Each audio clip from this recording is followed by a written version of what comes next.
existential threat and issue we all face. This is why the European Union has a very clear roadmap for this challenge. You all know it's called our European Green Deal. It is our new and sustainable growth strategy. And when we set off, we knew that the road would not always be smooth, that as the global setting around us is constantly changing, we would have to constantly adapt to stay the course. But let me tell you, we did not know how bumpy this road would be. We had a pandemic with aftershocks that are still being felt around the world, across the world. Business has a tough time to really catch up again after this pandemic and the lockdowns. Russia unleashed an unprovoked, unjustified, brutal, atrocious war against Ukraine. And the spillover effects are global, from energy supply to the redrawing of global diplomacy. And now, and that's the reason why I'm here today, we see in parallel that we are confronted with an intensifying global clean tech race. In tackling all these new challenges, we always have to keep in mind the direction of our travel. It is towards a thriving, a clean and a competitive European economy, and this is what I want to talk about today to you. If we want to speak about that, let us first zoom out a little bit and bring you back in time a few years. It is exactly 3 years ago that we launched the European Green Deal. It was the very beginning of my mandate as President of the European Commission, and we decided that our first priority would be to decarbonize and digitalize the European economy. I called it our man in the moon moment, and it was really a moonshot. We were the first global power to set the path towards net zero emissions and to make it legally binding. You might remember at that time we had in the United States an administration in place that did not believe that humans caused climate change and announced to pull out of the Paris Agreement. China was heavily investing in coal, and Europe emerged as a global frontrunner. We said to ourselves, let's not wait to do what is right. Let's invest today in the clean technologies of tomorrow. Because eventually, if we do it right, all advanced and emerging economies will embark on the same journey. And we've stayed the course ever since. This has given certainty. It has given certainty to our industry, to our investors on the direction of travel. We have cast our goals in the first ever climate law. When the pandemic hit, we created Next Generation EU, not only to power the recovery, that was also important, but also to accelerate the digitalization and the European Green Deal. Just keep in mind that almost half of Next Generation EU, this is our 800 billion recovery plan, half of it contributes to our wider climate objectives. We developed a legal framework to cut emissions by at least 55%. And in parallel, we have worked with industry in strategic fields, from joint European projects on batteries or hydrogen to the European Chips Act. Europe has become the global hub of investment for clean tech and decarbonization. Now, if you now fast forward to today, first of all, there is some positive news. Europe is no longer alone in the fight against climate change. When President Biden came into office, one of his first decisions was to rejoin the Paris Agreement. And now the United States has taken the next step and passed the Inflation Reduction Act and the bipartisan infrastructure law. The Inflation Reduction Act, called IRA, is an investment plan of roughly $369 billion to build up a new industrial ecosystem in strategic clean energy sectors. And there is a striking symmetry between the Inflation Reduction Act and our European Green Deal. Both of them are simultaneously a climate strategy and a strategy for investment and growth. Both of them include funding for just transition, and both of them include regulatory standards. So we have the two biggest and most advanced economies in the world that are now moving in the same direction. The United States relies traditionally on investment and regulatory standards, while we, the European Union, relies on a combination of investment and regulatory standards and carbon pricing. Two continent-sized powers are modernizing their economies by investing close to €1 trillion and addressing together the biggest challenges of our times. And this is so important. It is not only a positive signal for our planet, but also for our global investors. Yet, the Inflation Reduction Act is also raising concerns here in Europe against a very particular backdrop for our industry and economy. The first point is that COVID has exacerbated bottlenecks in many critical supply chains.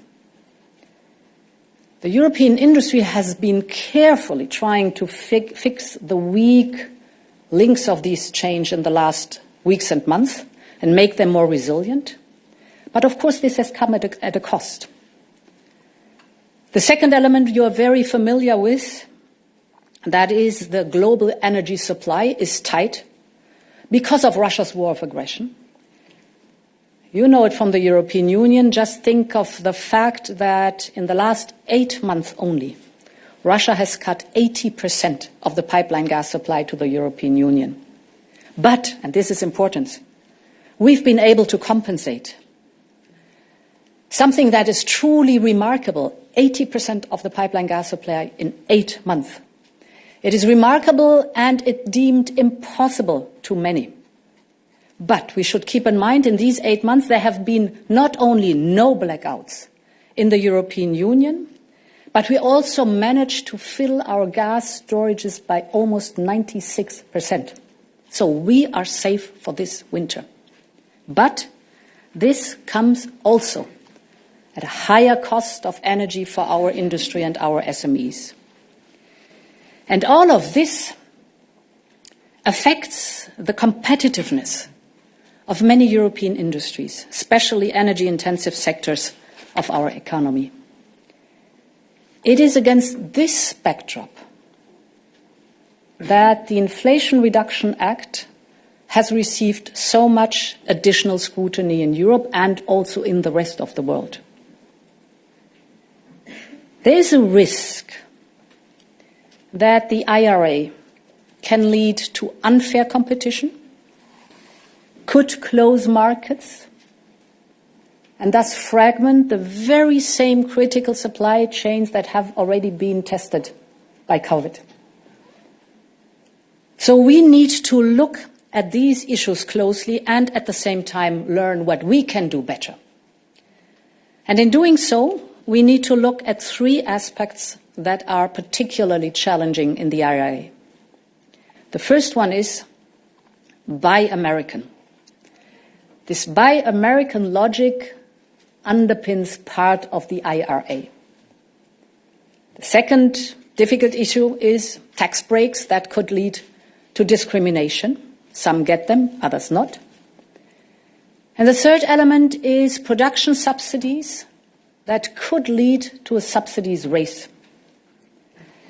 Now, this sounds all very technical, but it's easier to understand if I give you one example. If you are a consumer in the United States. You get a tax break when you buy electric vehicles, EVs, if they were manufactured in North America, and if you are a battery producer for those same electric vehicles, you get a tax break if you produce in the United States. So you get the essence. This means that a car manufacturer gets a double benefit for producing in North America and for buying parts in the United States. And what is more is that this could also attract critical components and raw materials towards the United States and away from the transatlantic supply chains. And you can imagine this creates, of course, first of all, an attractive, conducive investment environment on clean tech in the United States. But we already see how this could also affect Europe's own clean tech base by redirecting investment flows. And we've all heard the stories of producers that are considering to relocate future investments from the European Union to the United States. Now, I want to be very clear on one point. Competition is good. We like it. It's important. It drives innovation. It enhances efficiency. It ensures progress. And in doing so, it brings down prices for clean technologies. Competition between Europe and the United States can push both our industries to excel, to innovate, to transform faster, and all this is necessary. And this is why I believe in the need to invest into two clean energy industrial bases on both sides of the Atlantic. That is so important, that we see the dual approach. Not only will we create the well-paid jobs of the future if we do so, both in the European Union and in the United States, but we will also drive through this competition down costs for clean energy technologies globally. So together, the United States and the European Union, we can make clean energy more affordable worldwide if we work together.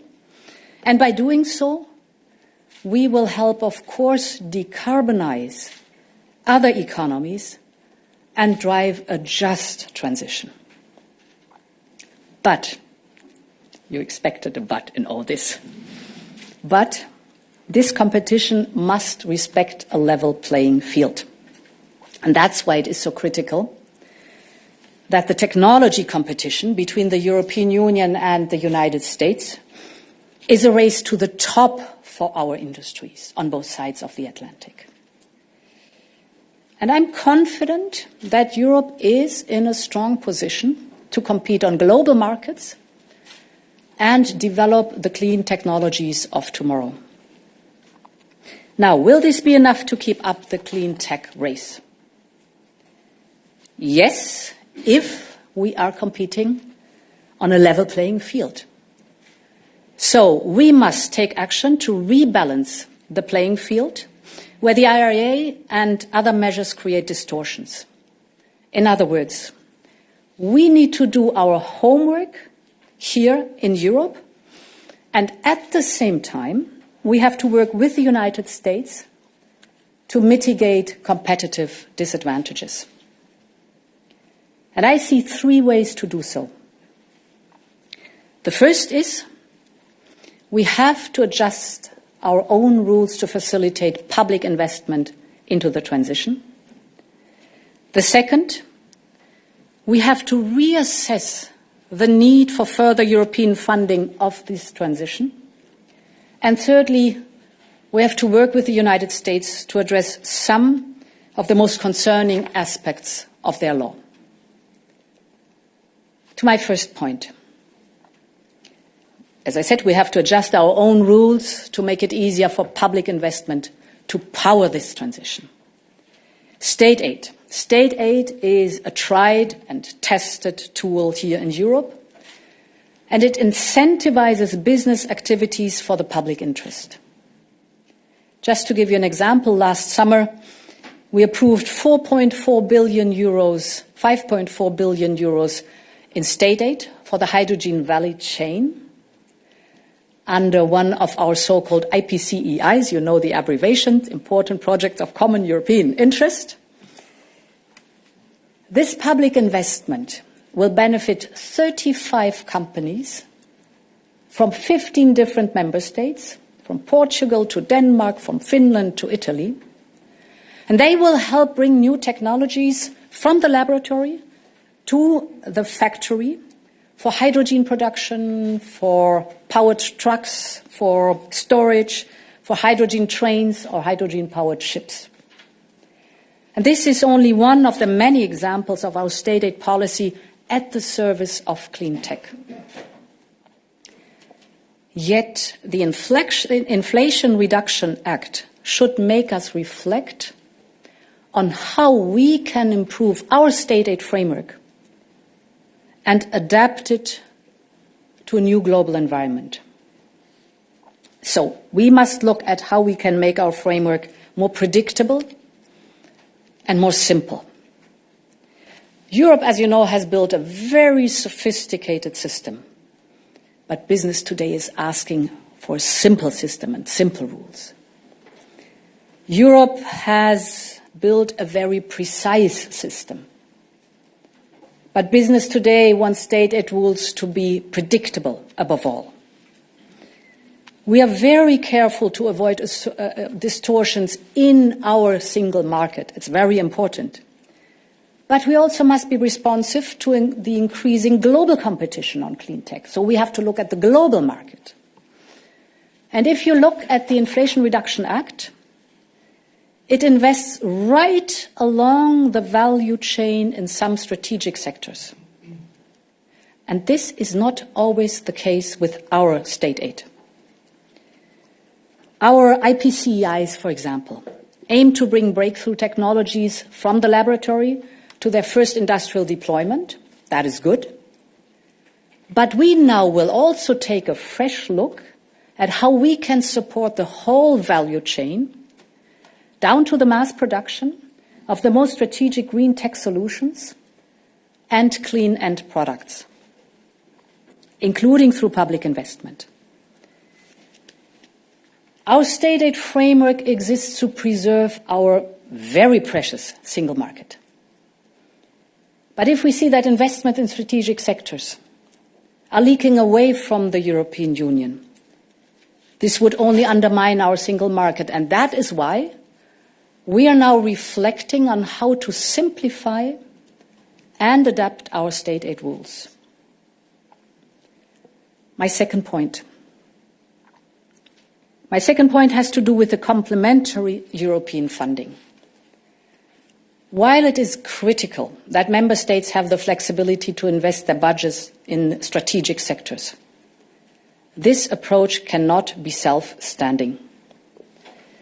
Because you can imagine if it's only about state aid, it would of course favor those member states that have deep pockets, the fiscal space. And that would lead to distortion of our single market and would eventually undermine our single market. Thus, we also need a common European answer to the challenge, both in the short term and in the long term. And in the short term, what we have to do is we have to bridge the difficult time for our SMEs and industries right now to transition towards cheaper and renewable energy all across the European Union. At the moment being, they're stuck in this energy crunch with expensive fossil fuels, and we have to support them or bridge the time so that they can transform and transition towards renewable energy that is the cheap energy, the homegrown and affordable energy.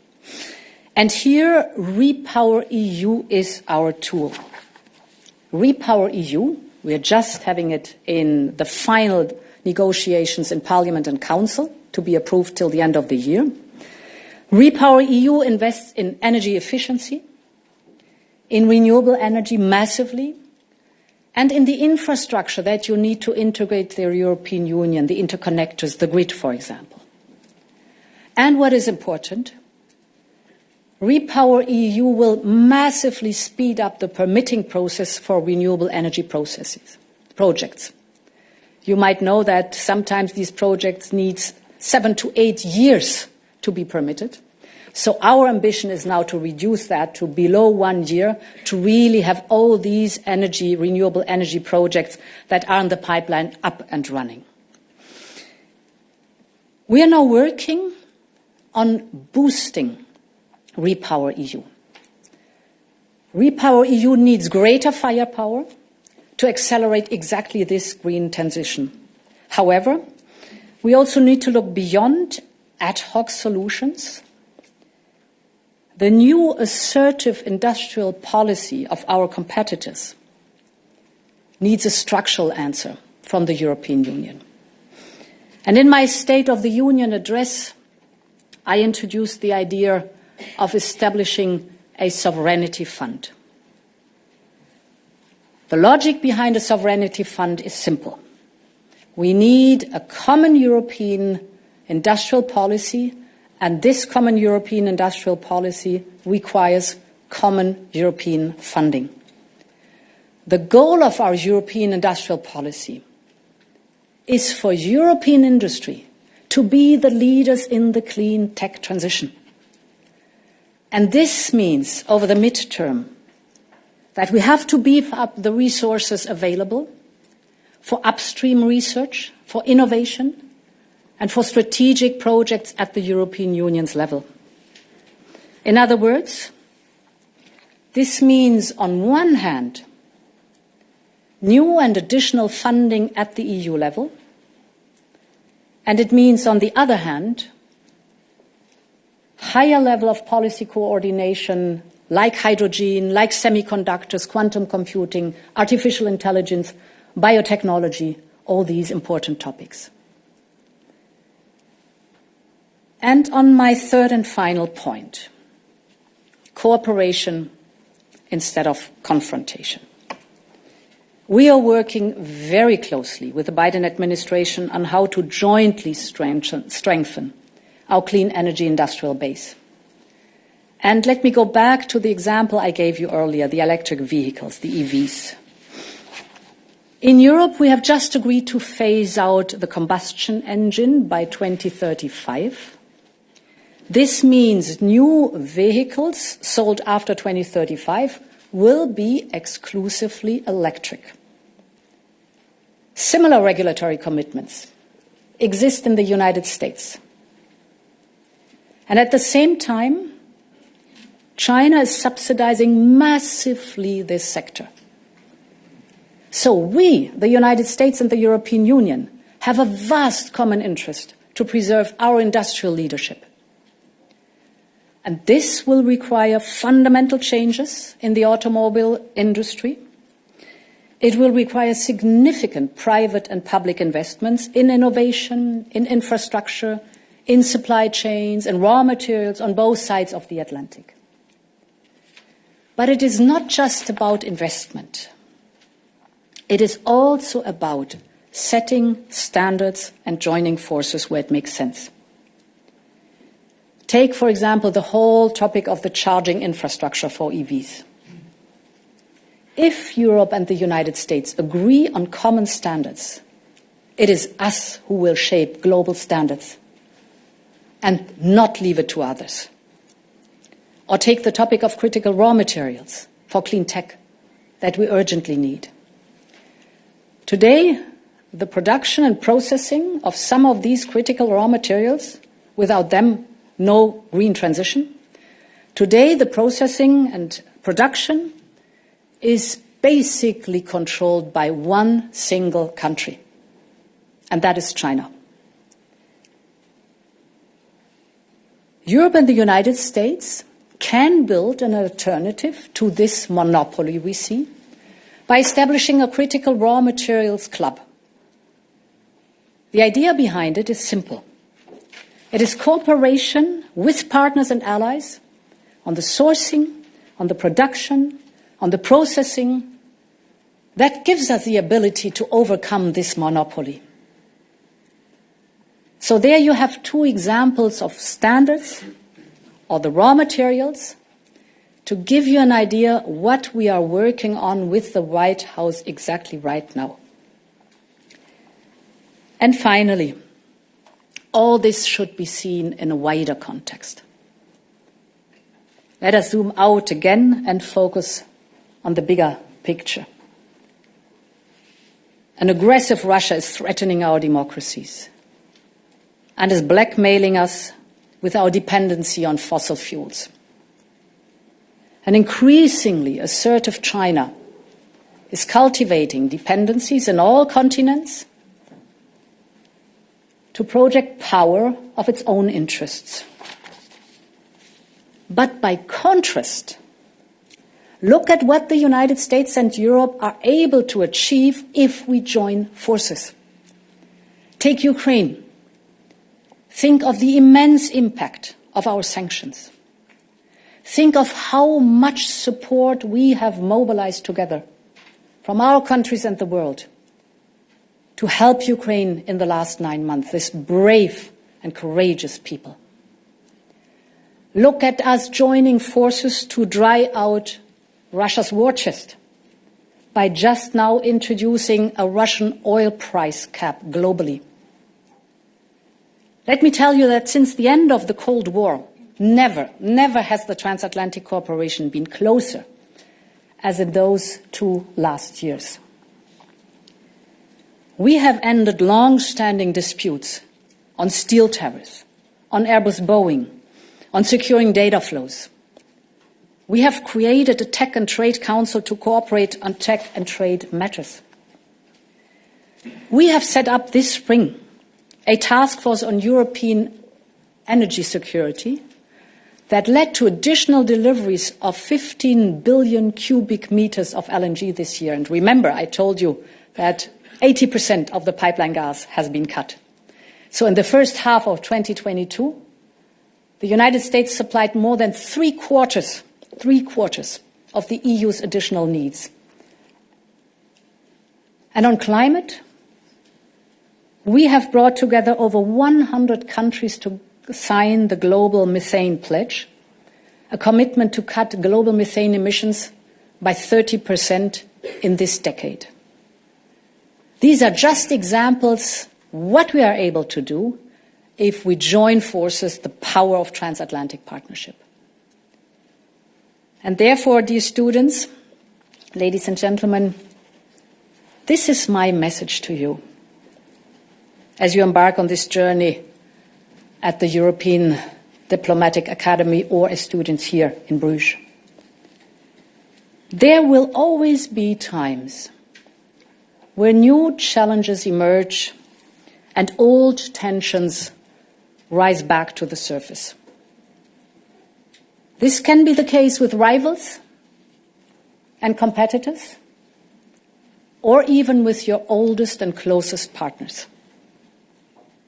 But as you will learn in this next year, Europe will always look for solutions that are crafted by cooperation and designed by diplomacy.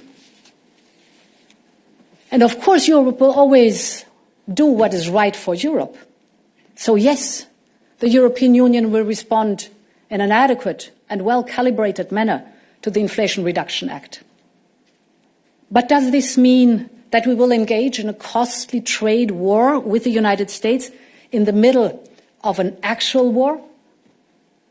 This is not in our interest, and nor in the interest of the Americans.